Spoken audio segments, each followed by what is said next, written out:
जब तुम भूखे होते हो तो भोजनालय और रेस्तरां और होटल यही दिखाई पड़ते। उपवास करके एक दिन जाओ बाजार में और तुम पाओगे अरे इतने रेस्तरां हैं यहाँ, इतनी होटलें, इतनी दुकानों पर भोजन बिक रहा है। ये तुम्हें कभी ख्याल में ना आया था। तुम भरे पेट निकले थे, ख्याल में आने का कोई कारण न था। फिर एक दिन भरे पेट जाओ, फिर वो दिखाई ना पड़ेंगे। जिसकी काम वासना पीड़ित है उसे रास्ते पर पुरुष नहीं दिखाई पड़ेंगे, स्त्रियां दिखाई पड़ेंगी। उसे पुरुष छूट ही जाएंगे, पुरुषों को वो मद्देनजर कर जाएगा। वो गुजरेंगे जरूर लेकिन उनकी कोई छाप ना बनेगी। लेकिन जिसकी काम वासना तृप्त है उसे स्त्री पुरुषों से कोई भेद नहीं पड़ेगा। और जो काम वासना के पार जा चुका है उसे तो यह भी भेद करना मुश्किल हो जाएगा कि कौन स्त्री है कौन पुरुष है। स्त्री पुरुष का भेद तुम तभी तक करते हो जब तक तुम्हारे भीतर तलाश है, तुम्हारे भीतर वासना प्रदीप्त है। नहीं तो कौन चिंता करता है।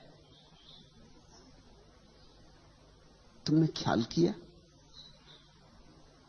तुम वही देखते हो जो तुम खोज रहे हो। तो पलटू तो कहते हैं कि भागवत धन की लूट हो रही, ये सामने ढेरी लगी है, लूट सको तो लूट लो। खड़े खड़े क्या देख रहे हो, पलटू कहते। लेकिन जो खड़े खड़े देख रहा है उसको वहां धन दिखाई नहीं पड़ रहा,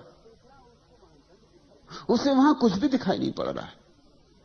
या यह भी हो सकता है कि जो लूट रहे हैं वो उसे पागल मालूम होते हो, क्योंकि जब उसे धन नहीं दिखाई पड़ता और ये टूटे पड़ रहे हैं तो पागल ही तो मालूम होंगे।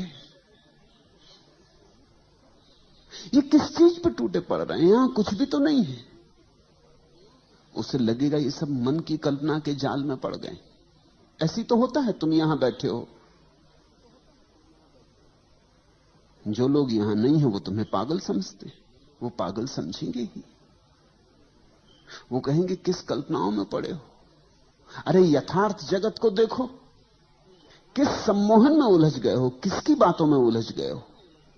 ये सब बातें हैं, इनमें मत उलझ जाना, नहीं तो घर गृहस्थी खराब हो जाएगी। बाल बच्चों को देखो, पत्नी को देखो, परिवार को देखो, अपने कर्तव्य का ध्यान रखो, यथार्थ को देखो। ये किन बातों में पड़े हो।